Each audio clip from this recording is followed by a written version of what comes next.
نبی کریم صلی اللہ علیہ وسلم نے فرمایا کہ اللہ تعالیٰ فرماتے ہیں سارے بندے میں مجھے وہ بندہ زیادہ محبوب ہے جو افطاری میں جلدی کرتے ہیں۔ ماہ رمضان میں کثرت سے قرآن المبارک کی تلاوت کرنا یہ بھی نبی کریم صلی اللہ علیہ وسلم کی سنت مبارک ہے۔ ماہ رمضان میں روزے دار کو افطار کرانا یہ بھی نبی کریم صلی اللہ علیہ وسلم کی سنتوں میں عمل کرنا ہے۔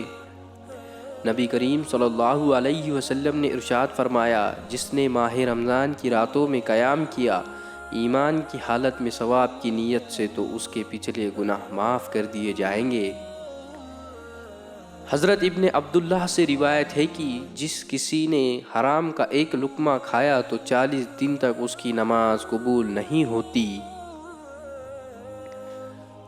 حضرت انس رضی اللہ تعالی عنہ سے روایت ہے کہ نبی کریم صلی اللہ علیہ وسلم نے فرمایا سحری کھایا کرو اس میں برکت ہے۔ ماہ رمضان المبارک کے آتے ہی لوگوں کے دلوں میں جذبہ سخاوت بیدار ہو جاتا ہے۔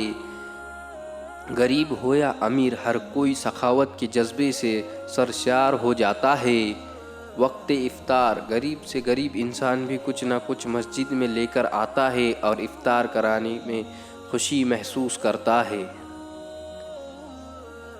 حضرت ابو عبیدہ رضی اللہ تعالی عنہ فرماتے ہیں کہ نبی کریم صلی اللہ علیہ وسلم کو فرماتے ہوئے سنا کہ روزہ ڈھال ہے جب تک اس کو نہ پھاڑو، یعنی جب تک غیبت نہ کرے یا جھوٹ نہ بولو، کیونکہ اس سے روزہ بگڑ جاتا ہے جیسے ڈھال ٹوٹ جاتی ہے۔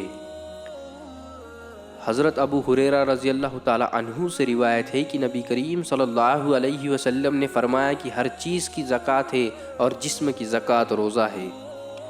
حضرت ابو ہریرہ رضی اللہ تعالی عنہ سے روایت ہے کہ نبی کریم صلی اللہ علیہ وسلم نے فرمایا جہاد کرو غنیمت پاؤ گے، روزہ رکھو صحت پاؤ گے، سفر کرو مال دار ہو جاؤ گے۔ نبی کریم صلی اللہ علیہ وسلم نے فرمایا لوگ ہمیشہ نیکی پر رہیں گے جب تک وہ جلد افطار کیا کریں گے۔